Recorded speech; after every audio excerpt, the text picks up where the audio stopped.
मुबारक, congratulations.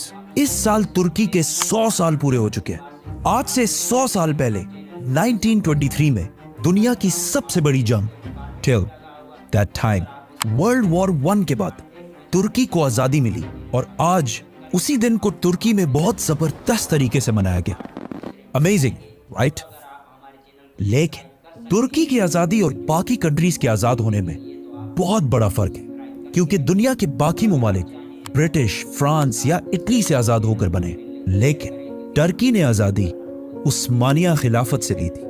आज से 100 साल पहले टर्की के फाउंडर मुस्तफा कमाल अतातुर्क ने उस्मानिया खिलाफत को खत्म करके आखिरी खलीफा को तख्त से हटा दिया, जिसकी वजह से सिर्फ तुर्की नहीं बल्कि पूरी दुनिया से एक ऐसा निजाम जो पिछले 1300 साल से चल रहा था खत्म हो गया। खिलाफत। सुल्तान अब्दुल मजीद, दुनिया के आखिरी खलीफा, अपनी फैमिली के साथ हमेशा के लिए टर्की छोड़कर चले गए। सुल्तान अब्दुल मजीद के खानदान उस्मानिया ऑटोमन खानदान ने तुर्की पर 600 साल तक हुकूमत की, और सिर्फ तुर्की नहीं, इस खानदान ने 3 कॉन्टिनेंट्स पर, इस पूरे इलाके पर भी हुकूमत की। लेकिन ये इलाका, दिस पीस ऑफ लैंड जिसे आज हम टर्की के नाम से जानते हैं, ये असल में कभी टर्की था ही नहीं, बल्कि टर्किश लोग यहां से बहुत दूर इस इलाके सेंट्रल एशिया के रहने वाले लोग थे, जो आज काजाकिस्तान, उज्बेकिस्तान, तुर्कमानिस्तान कहलाते हैं। और इस इलाके जिसे हम टर्की कहते हैं, यहां ज्यादातर ग्रीक और रोमन्स रहते थे। हिस्ट्री में कभी भी टर्किश लोगों की कोई इंपॉर्टेंस या हैसियत नहीं थी, लेकिन आज से 1400 साल पहले इस्लाम के आने के बाद टर्किश लोगों की तारीख बिल्कुल बदल गई। असल में मोहम्मद सल्लल्लाहु अलैहि वसल्लम के बाद सबसे पहली खिलाफत राशिदा बहुत तेजी से फैलती गई, और मुसलमानों ने कुछ ही अरसे में रोमन और पर्शियन एम्पायर दोनों को फतह कर लिया। लेकिन खिलाफत राशिदा सिर्फ 30 साल के बाद खत्म हो गई, जिसके बाद उमैया खिलाफत ने पूरे मुसलमानों पर हुकूमत की और इस इस्लामिक एम्पायर को काफी हद तक और भी बढ़ाया। लेकिन उमैया खिलाफत में एक मसला ये था कि इनकी हुकूमत दुनिया के बहुत बड़े हिस्से पर थी, लेकिन ये अपनी एम्पायर में सिर्फ अरबियों को सबसे ज्यादा इंपॉर्टेंस देते थे, जिसकी वजह से बाकी इलाके इनसे इतना खुश नहीं थे। और इवेंचुअली 90 इयर्स बाद एक नए खानदान ने इनसे ये खिलाफत छीन ली और दुनिया में एक नई खिलाफत शुरू हुई, अब्बासी खिलाफत। अब्बासी खिलाफत और उमैया खिलाफत में एक बहुत बड़ा डिफरेंस ये था कि अब्बासी खिलाफत सिर्फ अरबियों को नहीं बल्कि अरब से बाहर रहने वाले बाकी मुसलमानों को भी अपनी हुकूमत में इंपॉर्टेंट पोजीशंस देने लगे, जिसकी वजह से पूरी दुनिया के बेस्ट लोग इनके कैपिटल बगदाद में जमा होना शुरू हुए, और ये सिटी बगदाद दुनिया की बेस्ट सिटी बन गई। अब्बासी खिलाफत के इस टाइम को इस्लाम का गोल्डन एज समझा जाता है। साइंस, मेडिसिन, टेक्नोलॉजी और इवन दुनिया की पहली film industry, story industry type, जिधर से दुनिया की सबसे फेमस स्टोरीज पैदा हुई, जिन्हें आज तक पूरी दुनिया जानती है, जैसे कि Aladdin, Ali Baba, They all know about Alibaba. Sinbad, जो आज भी बिलियंस ऑफ डॉलर्स कमा रहे हैं। इसको हम फिर डिस्कस करेंगे, तो subscribe. Aahista Aahista Islamic empire फैलती गई और सेंट्रल एशिया तक पहुंची, जहां पहली बार टर्किश कबीलों ने भी इस्लाम कबूल किया, और जिस टर्किश लीडर ने सबसे पहले इस्लाम कबूल किया उसका नाम था सल्जूक। इसी सल्जूक की औलाद में से एक बेटे तुगरुल ने आगे जाकर इस पूरे इलाके को फतह कर लिया और यहां सल्जूक एम्पायर बनाई। लेकिन इस सल्जूक एम्पायर का बादशाह हमेशा सुल्तान कहलाता था, खलीफा नहीं।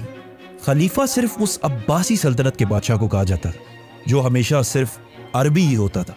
सल्जूक सल्तनत की ताकत की वजह से टर्किश कबीले सेंट्रल एशिया से निकलकर हर तरफ फैलने लगे, और आहिस्ता आहिस्ता ये सल्तनत अनातोलिया, जिसे आज टर्की कहा जाता है, यहां तक पहुंचे और रोमन एम्पायर के साथ एक जंग में उन्हें बहुत बुरी तरह हरा दिया, जिसके बाद आज से 1000 साल पहले टर्किश लोग आहिस्ता आहिस्ता इस इलाके टर्की में आबाद होने लगे।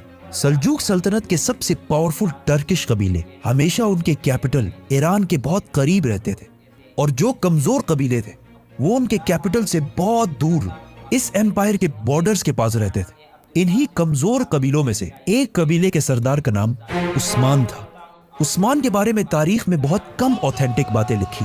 صرف اتنا پتا ہے کہ ان کی اناتولیا ٹرکی میں ایک بہت ہی چھوٹے علاقے پر حکومت تھی اور آگے جا کے عثمان کی اولاد نے آہستہ آہستہ اس پورے علاقے کو فتح کر لیا. آٹومن امپائر اور باقی اسلامک امپائرز میں بہت بڑا ڈفرنس تھا کیونکہ باقی اسلامک امپائرز ہمیشہ آپس میں لڑتے رہتے تھے، لیکن آٹومن امپائر مسلمانوں کو چھوڑ کر ویسٹ یورپ کی طرف بڑھنے لگی اور پہلی دفعہ مسلمان یورپ کو فتح کرنے لگے.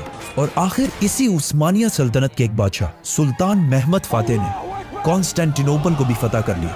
اور یہ وہ سٹی تھی جس کے بارے میں رسول اللہ صلی اللہ علیہ وسلم نے پہلے ہی فرمایا تھا کہ ایک دن مسلمان اسے ضرور فتح کریں گے.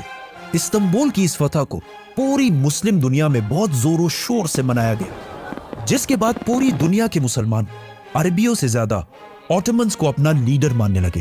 لیکن عثمانیہ سلطنت کے بادشاہ اس وقت بھی صرف سلطان کہلاتے تھے، خلیفہ نہیں. خلیفہ تب بھی عباسی خلافت کے ہی بادشاہ کو کہا جاتا تھا جو آف کورس عربی تھا. لیکن استنبول فتح کرنے کے 50 سال بعد ایک عثمانی بادشاہ سلطان سلیم نے یہ سب کچھ بدل دیا اور اس نے یورپ سے اپنی اٹینشن ہٹا کر ایجپٹ میں مملوک سلطنت پر حملہ کر کے اسے تباہ کر دیا اور صرف ایک سال میں اپنی امپائر عثمانیہ سلطنت کے سائز کو ڈبل کر دیا. مطلب اس سارے علاقے کو فتح کر لیا. سلطان سلیم اس وقت کے خلیفہ متوکل کو اپنے ساتھ واپس استنبول لے کر آیا اور یہاں this is where خلافت ٹرانسفر ہوئی. عباسی خلیفہ متوکل نے اپنی خلافت سلطان سلیم کے حوالے کی اور ساتھ ہی رسول اللہ صلی اللہ علیہ وسلم کی تلوار اور کچھ باقی چیزیں جو آج تک استنبول میں موجود ہیں. اور اس طرح پہلی بار خلافت عربیوں سے نکل کر ایک ٹرکش بادشاہ کے پاس آئی. اس کے بعد عثمانیہ سلطنت عثمانیہ خلافت بن گئی.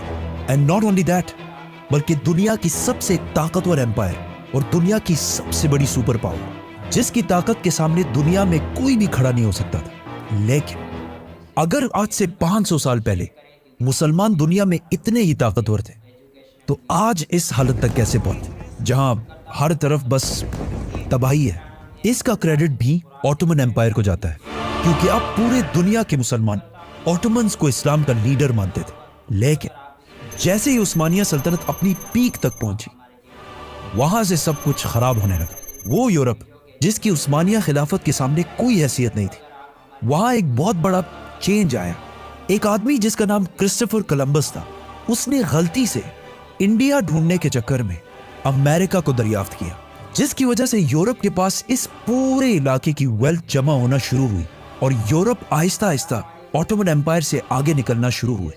اور صرف یہ نہیں بلکہ آٹومن امپائر کے اندر بھی بہت ساری خرابیاں پیدا ہوئی. آہستہ آہستہ عثمانی بادشاہ خلیفہ اپنی عوام سے بہت ڈیفرنٹ دکھنے لگے.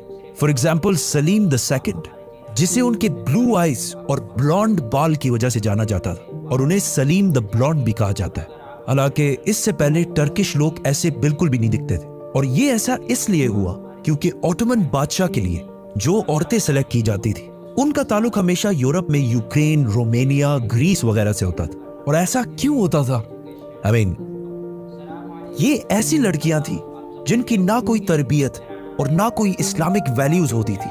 وہ صرف اپنی خوبصورتی کی وجہ سے عثمانیہ خلیفہ کی ملکہ بن جاتی تھی اور آہستہ آہستہ انہی عورتوں نے عثمانی خلیفاؤں کو بھی اپنی طاقت کے لیے یوز کرنا شروع کیا. اور کہا جاتا ہے کہ ان میں سے ایک کوسم سلطان نے اپنی طاقت برقرار رکھنے کے لیے عثمانی خلیفاؤں کی جان بھی لی اور ان ملکاؤں کی یہ لڑائیاں 100 سال تک جاری رہی جس کی وجہ سے عثمانیہ خلافت کو بہت نقصان ہوا.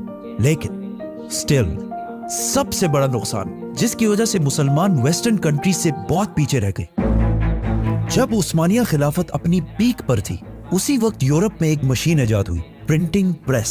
اس سے پہلے دنیا میں کتابیں صرف ہاتھوں سے لکھی جاتی تھی لیکن پرنٹنگ پریس کے بعد ساری بکس اس مشین کے ذریعے بہت تیزی سے پرنٹ ہونے لگی جس سے یورپ میں کتابیں ہر طرف پھیل گئیں اور علم، نالج بہت تیزی سے ہر گھر تک پھیلنے لگا اور یورپ میں لٹریسی ریٹ بہت تیزی سے اوپر جانے لگی. لیکن جیسے ہی یہ انوینشن عثمانیہ خلافت تک پہنچی ان کے منسٹرز اور علماء نے اسے حرام کہہ کر بند کر دیا اور پوری خلافت میں مسلمانوں کے اس پرنٹنگ پریس کو یوز کرنے پر پابندی لگا دی. जिसकी वजह से यूरोप में एजुकेशन और नॉलेज बढ़ने लगी और मुस्लिम दुनिया इनसे बहुत पीछे रह गई। इस फैसले के 200 साल बाद उस्मानिया खिलाफत ने यह पाबंदी हटा दी, लेकिन it was too late. Europe मुसलमानों से तरक्की में बहुत आगे निकल चुका था और आज पूरे इस्लामिक दुनिया में बुक्स, इवन कुरान भी प्रिंट होते हैं, which means आज पूरे दुनिया के मुसलमान उस्मानिया खिलाफत के इस फैसले को नहीं मानते। इन फैसलों के बाद उस्मानिया खिलाफत का डिक्लाइन शुरू हुआ। आखिर वर्ल्ड वॉर 1 तक उस्मानिया खिलाफत इस इतने बड़े एम्पायर से सिर्फ इतने इलाके तक रह गई और वर्ल्ड वॉर 1 में इनके एलाय जर्मनी के हारने के बाद उस्मानिया खिलाफत भी टूटने लगी और अरबियों ने भी ब्रिटिश के साथ मिलकर उस्मानिया सल्तनत को तोड़ने की फुल कोशिश की, जिसके बाद आखिर 1923 में मुस्तफा कमाल अतातुर्क ने आखिरी खलीफा को मुल्क से हमेशा के लिए निकाल दिया और अतातुर्क की खिलाफत से इतनी नफरत थी कि खिलाफत खत्म करने के बाद उसने टर्की को बिल्कुल बदलने की कोशिश की और इस्लाम और खिलाफत को टर्की से हमेशा के लिए खत्म करने का प्लान बनाया, जिसमें उसने बहुत ही अजीब किस्म की रिफॉर्म्स की।